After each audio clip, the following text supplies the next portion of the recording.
Good evening everyone. थोड़े time पहले मैं एक साइट विजिट पे गया था जहां आरसीसी का काम चल रहा था।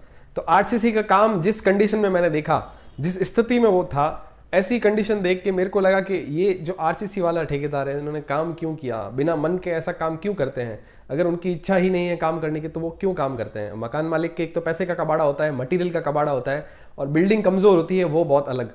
यानी कि किसी के सपनों का घर कमज़ोर बनता है तो बड़ा दुख होता है मेरे को देख के। तो वहाँ मैंने मकान मालिक को भी बताया और मैंने खुद ने काफ़ी चीज़ें नोट करी। तो एक ही साइट के अंदर इतनी सारी गलतियां, यानी कि एक ही जगह पे इतनी सारी गलतियां हो गई कि एक सिर्फ कॉलम भराई के अंदर हमें पता चल गया कि आरसीसी की कंडीशन कितनी खराब तरीके से भरी जाती है। तो मैंने उस आरसीसी के ठेकेदार को बड़ा डांटा और चीज़ को समझाया, उस तोड़ के उसको सही से रिपेयर करवाया, फिर बिल्डिंग का वापस रिपेयर पैचिंग करवाई हमने सही से। तो ये सारा प्रोसेस देख के मेरे को इतना बुरा लगा कि आपको मैं अवेयर करना चाहता हूं कि किस चीज़ों का ध्यान रखना है ताकि आपके भी घर में जब कॉलम की भराई हो तो आपके साथ ये धोखा ना हो, आपके पैसे की बर्बादी ना हो। तो चलिए शुरू करते हैं आज का वीडियो और मैं आपको साइट पे सीधा लेके चलता हूं और इतनी सारी गलतियां मैं आपको नोट करवाऊंगा, ऐसी छोटी छोटी बातें आपको नोट करवाऊंगा जो आपको देख के ये समझ में आ जाएगा और ठेकेदार आपके साथ कभी भी धोखा नहीं कर पाएगा। तो चलिए शुरू करते हैं आज का वीडियो। सबसे पहला पॉइंट, जब भी कॉलम का कोई जॉइंट भरा जाता है, यानी कि जब कॉलम का फर्मा 10 फीट के 5-5 फीट के दो टुकड़ों में भरा जाता है तो उसका जॉइंट प्रॉपर कनेक्ट होना चाहिए। जिस तरह देखो आप देख रहे हैं, ये जॉइंट के अंदर से आर पार मुझे दिखाई दे रहा है, यानी आर पार दिखाई दे रहा है, यानी कि कॉलम अंदर से खुला हुआ है तो उसका जॉइंट प्रॉपरली कनेक्ट नहीं हुआ है। तो हमेशा याद रखें कि कभी भी आप कॉलम भरवाएं तो जो 5-5 फीट के दो फर्मे भरे जाते हैं या फिर पूरा 10 फीट का भरा जाए तो सबसे बेस्ट है। अगर 10 फीट का नहीं भर पाए, वो टुकड़ों में भरते हैं, तो जॉइंट जो है उनको प्रॉपर कनेक्ट होना ज़रूरी है। यानी कि कॉलम जब भी भरा जाएगा तो उसका कॉलम का जो नीचे और ऊपर का जॉइंट है वो अगर प्रॉपर नहीं होगा तो आपकी बिल्डिंग कमज़ोर ही रहेगी। तो सबसे पहला पॉइंट तो यही है कि उसके जॉइंट हमेशा प्रॉपरली कनेक्ट होने चाहिए और अच्छी तरह से कनेक्ट होने चाहिए। जैसा इस कॉलम के अंदर है, इसमें कहीं पे भी आपको जॉइंट खुला हुआ नहीं लग रहा है, कॉलम एक जैसा दिख रहा है। उस समय आप गीला मसाला काम में ले सकते हैं या आरसीसी वाले को आप बोल सकते हैं कि मिक्सर प्रॉपर चलाए और वाइब्रेटर को अच्छे से घुमाएं। दूसरा पॉइंट मेन बहुत ज़्यादा ज़रूरी है कि जो ये ओवरलैपिंग करते हैं, यानी कि जो सरिया एक्स्ट्रा ओवरलैप करते हैं, जब पुराना सरिया ख़त्म हो जाता है नया सरिया लगाना होता है तो वहाँ पे बेंडिंग प्रॉपर होनी चाहिए, रिंग प्रॉपर लगी होनी चाहिए और उसकी जो रिंग को बांधने के लिए जो तार काम में ली जाती है वो तार भी प्रॉपरली कनेक्ट होनी चाहिए ताकि अंदर का सरिया एक दूसरे से हिले नहीं और उसको छोड़े नहीं और वो लंबा टिकेगा।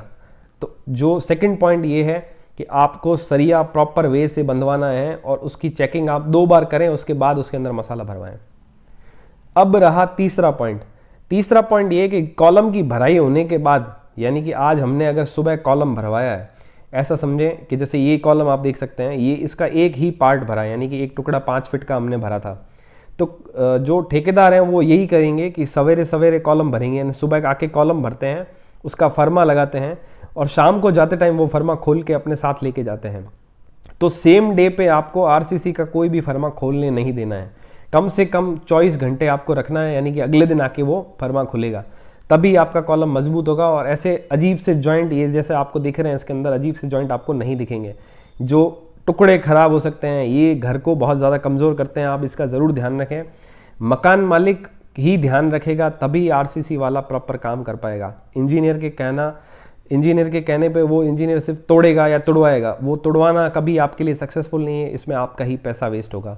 तो हमेशा भराई के समय आप खुद ध्यान दें और मकान मालिक को मैं सलाह दूंगा कि खुद ही ध्यान रखें तो ही बेहतर होगा, तो बेहतर रिजल्ट आपको मिल पाएंगे। क्योंकि इंजीनियर आपकी साइट पे कभी भी हमेशा खड़ा नहीं रह पाएगा, क्योंकि वो सुबह शाम आपको विजिट करके बता के जा सकता है कि ये चीज़ गलत है, एग्जीक्यूशन आपको ही करवाना है तो ज़्यादा बेहतर होगा। और अब जो चौथा पॉइंट है वो बहुत इंपॉर्टेंट है। जब भी आप कॉलम निकलवाएं तो उसकी जो बेंडिंग है, यानी कि जो ये रिंग वगैरह जो लगती है या उसके अंदर जो सरिया लग रहा है, उसका जो बांधने के लिए तार लगती है या कॉलम के अंदर से जो सरिया निकल रहा है उसको प्रॉपर कवर, यानी कि सरिया चारों तरफ से बराबर से कवर होना चाहिए और जो कवरिंग है वो प्रॉपर होनी चाहिए। सरिया जो है उसके अंदर जो लगा हुआ है कॉलम के अंदर वो प्रॉपर लगा होना चाहिए, वो सीधा होना चाहिए, आड़ा तिरछा नहीं होना चाहिए कि किसी कॉर्नर से निकला हुआ कहीं से भी। इसको इवनली डिस्ट्रीब्यूट करने के लिए हम काम में लेते हैं गिट्टी आती है, सीमेंट से बनी होती है, इसको कवर ब्लॉक बोलते हैं। कवर ब्लॉक ज़रूर लगवाएं और अपने आरसीसी के वाले को बोलें कि वाइब्रेटर अपने कॉलम में ज़रूर चलवाएं।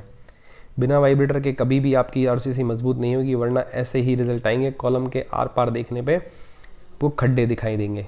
तो इस चीज़ का ज़रूर ध्यान रखें और हमेशा याद रखें कि आरसीसी की भराई करवाते टाइम या कॉलम भरते टाइम आपको साथ में ही खड़ा रहना है। और आरसीसी वाले का कभी भी भरोसा ना करें, आपका ही घर कमज़ोर होगा। घर की मजबूती के लिए आपको ही मेहनत करनी पड़ेगी। तो वीडियो अगर आपको पसंद आया तो वीडियो को लाइक ज़रूर करें, और आपके साथ भी अगर ऐसा धोखा होता है तो मेरे को नीचे कमेंट करके ज़रूर बताएं, तो मैं उसका इलाज आपको ज़रूर बताऊंगा। एंड से मैं आपको ज़रूर हेल्प करूंगा। तो मिलते हैं दोस्तों अगले वीडियो में, तब तक के लिए चैनल को सब्सक्राइब कर दें, वीडियो को लाइक कर दें और दोस्तों के साथ शेयर करें।